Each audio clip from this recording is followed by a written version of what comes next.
Hello! In this series, I'm going to talk you through, one by one, the books I've written, so we chart a little journey of change, growth, hopefully growth and development, through the books I've written. I've never even actually looked at all the books I've written together in this way before, and of course there is the audiobook Revelation available from Audible. Although I'm saying that, this isn't just promo, this is an attempt to understand what I've been doing. I'll do them one at a time. Maybe I'll do the football journalism ones together, Articles of Faith and Under the Fire, but we'll start with the book where it all began for me, My Booky Wook by Russell Brand. That's my first autobiography. I'm one of that rare group of people, you could call us narcissists, that's lived one life but has written two autobiographies. The thing about this book that's mad is when I wrote it, I'd not been famous very long, but I'd lived a really mental life. I'd been a drug addict, I'd grown up in a single parent family, I'd had a lot of chaos around me and a lot of mad stuff. I'm so proud of this little book.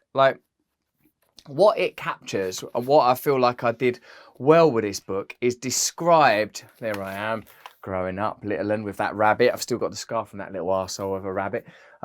What I did is, and what I suppose any creative endeavour is about, is can you render the thing that you meant? Can you get the thing that you meant onto the page or onto the screen or onto the CD? Do people use those anymore? Or onto the canvas? Did you do what you set out to do creatively? And with this, I feel like I did. It's probably the book that I'm most fond of, because I want to read you this bit. I want to read you this bit because this, I wrote this when I was 30 years old or something like that. It was the most. By the way, the world's changed a lot since the shit I was doing. This is a journey of a little smackhead lunatic, man. I was out of control. There's no question about that. The bit of this book that I want to share with you is where I describe going on stage for the first time in a school play at my normal little school, Grays Comprehensive School, where I'm from, Grays in Essex. The reason I like this bit is because it really captures, I think, the way that it felt to be performing for the first time, the way that it engaged and connected me. And it's something that I still feel now, and something that still, I'm not going to say moves me, because I don't want to sort of say, God, this is so beautiful. That's not where I'm going with this. I'm just saying that it's what I meant. It's what I meant.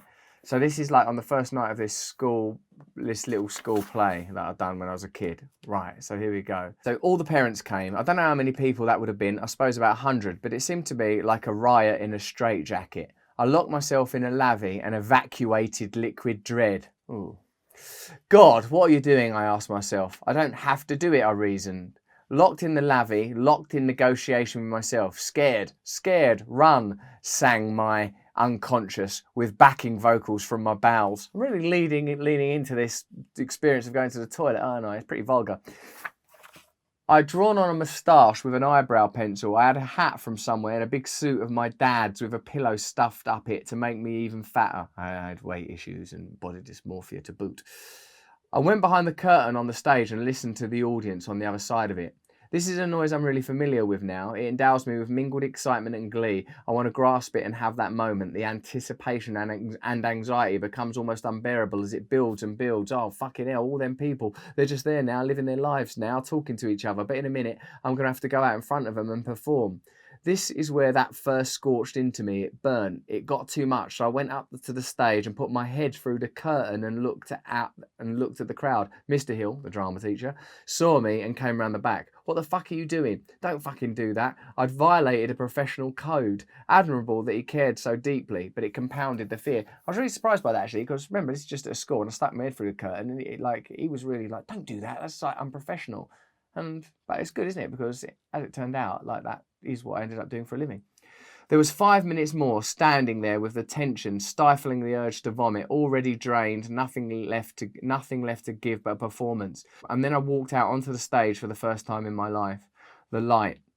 The light is so bright that all that remains is you in the darkness. You can feel the audience breathing. It's like holding a gun or standing on a precipice and knowing you must jump.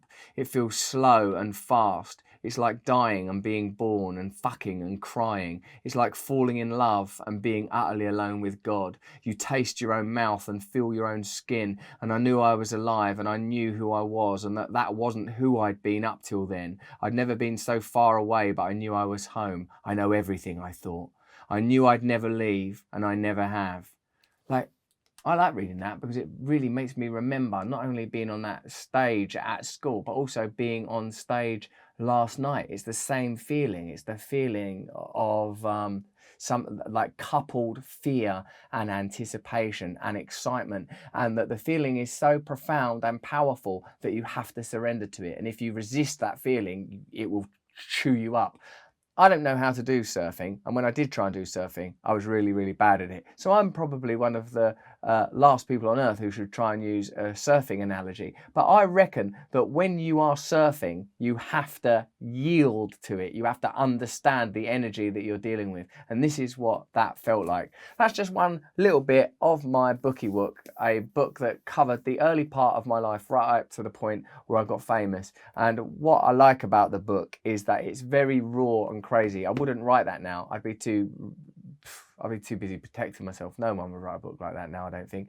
Anyway, it's pretty funny, it's pretty enjoyable, and it captures a time in my life and probably a time in celebrity before the full immersion into internet culture and even into sort of the conflagration obsessed culture that we live in now. That's My Booky Wook by me, Russell Brand. Let me know what you think in the comments below. Give us a like, subscribe to this channel, my Awakening Side channel, where I talk about well-being, personal development, all that kind of stuff. Sign up to my mailing list as well. It's on russellbrand.com. I do all sorts of competitions and weird things and tell what I'm reading and thinking about and all sorts of stuff on there. And if you're in the UK between January and May, come and see me live. I'm all over the place. There's a link in the description for that as well. Stay free.